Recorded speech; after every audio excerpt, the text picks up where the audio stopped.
All right, so last time in Zuul, I looked at adding in rooms. What about items? How am I going to do that? There's a couple ways I could do this. I think the way that I'm going to implement it is I'm going to have something called an array list. There's a special object. Let me go to the Java API.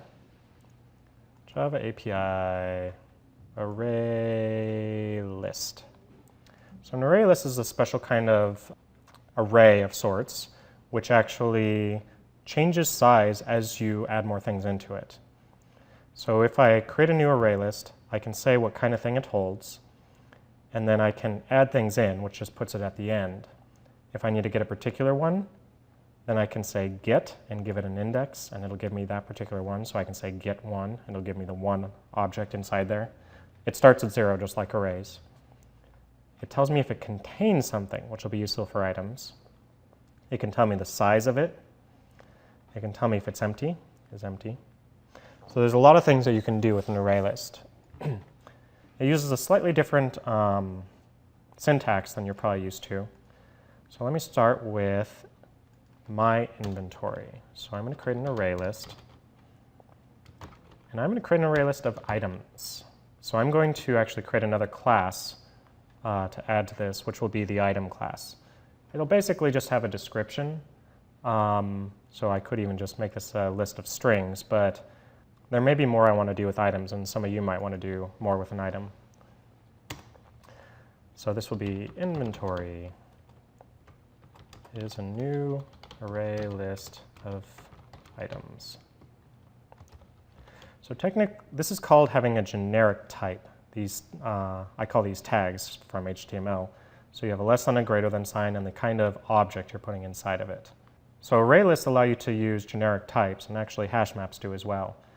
Otherwise, what happens is an array list contains a capital O object always by default, and you have to actually cast it back and forth when you put things in and take things out. So this makes it a little more convenient. So array list is contained in java.util, so I'll import that. There we go. And I haven't created a new item yet, so I should create a class item. Sure, done. So let's see, what will be contained in a class item?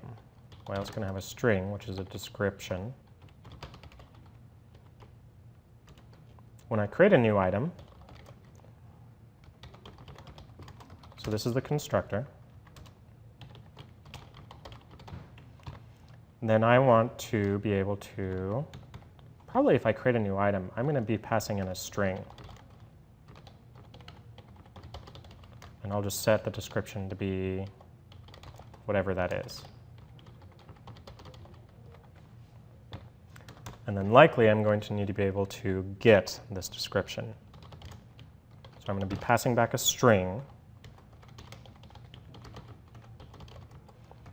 which is going to be, I'm not going to pass anything in the parentheses, because if I have an object item, I know what it is. I just need to get what it says it is, the string that matches it. So I'm just going to return the description. So now I'm passing back this string whenever I ask an item for it. Okay, so inventory. Likely I'm going to want to have some sort of command word that allows me to find out what all is in my inventory. So I'm going to need to create, down in process command, a new section here. So let's say, well, let me go over something real quick. So an if statement technically doesn't need to have braces around it if you have only one command inside of it. So this is actually valid. This if statement only applies to this next one. However, it's a good habit to always put braces around it so that if you ever want to add more commands in, you don't accidentally break your code. So I'm going to use the good style and go ahead and do this.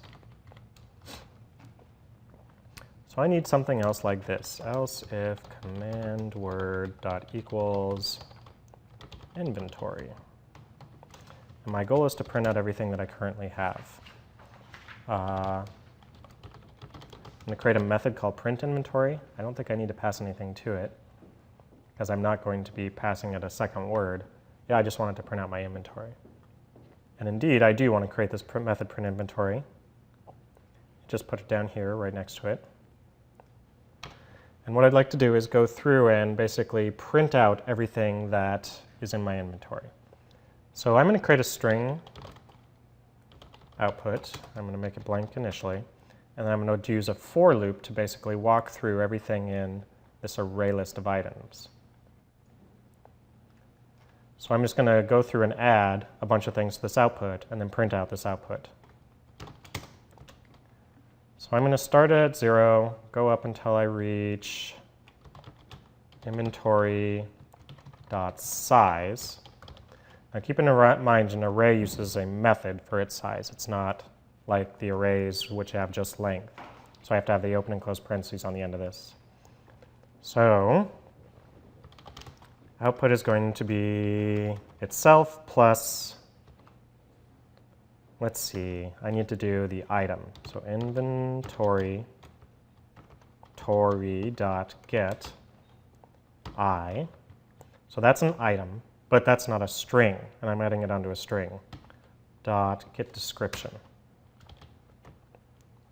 Get description. So that's now the string. So I take the inventory, there's an array list, and I get a particular item. So now I have an item, and I need a string, so I get the description off that string. I think I'll add a space on at the end of this. So I'm just going to go through my inventory and add each thing one at a time. So I'm going to say, you are carrying, and then print out output. So to test this, I'm going to go up to my game real quick and just add something in. So let's see, what should I create? Maybe in my create rooms, I'll add something real quick. Inventory.add a new item which has a computer. Oh, one more thing I forgot. I'm going to have a problem. I need to make sure that I add in inventory to my command words, or else it's going to think it's an invalid command and won't let me run it. So let's run the game.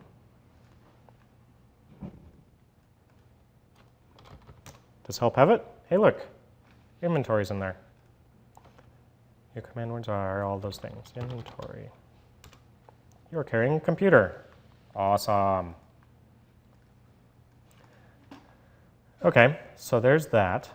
Now what about if I have something in a room and I want to be able to pick it up? So I need to have something like this array list for each room as well.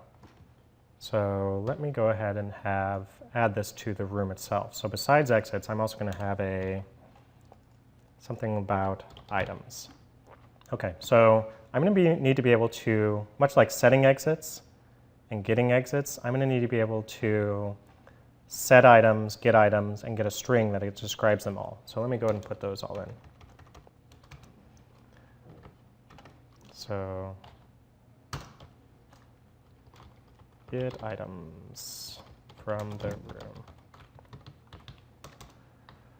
Public item, get item. And I'm going to pass in a particular index, I guess, which is an int. Because if it's an array list, I need a number.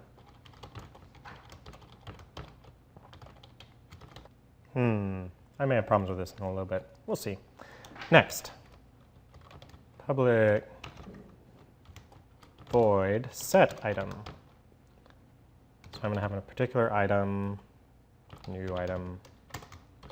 I'm going to say items.add new item. I just realized that getItem would call itself. What I need to return is items.get index. That would have been an infinite loop and terribly bad. All right. A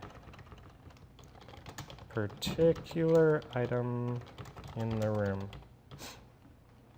And I probably should have something like this get exit strings. So get room items. And actually, this is not going to be void. There's going to be a string. And actually, this is going to be very similar to the one in the game, the inventory. So I'm just going to go grab this guy, the stuff inside of print inventory, and that's going to be very similar to the room, except this will be items, items. All right, so I'm actually going to be returning output instead of printing it.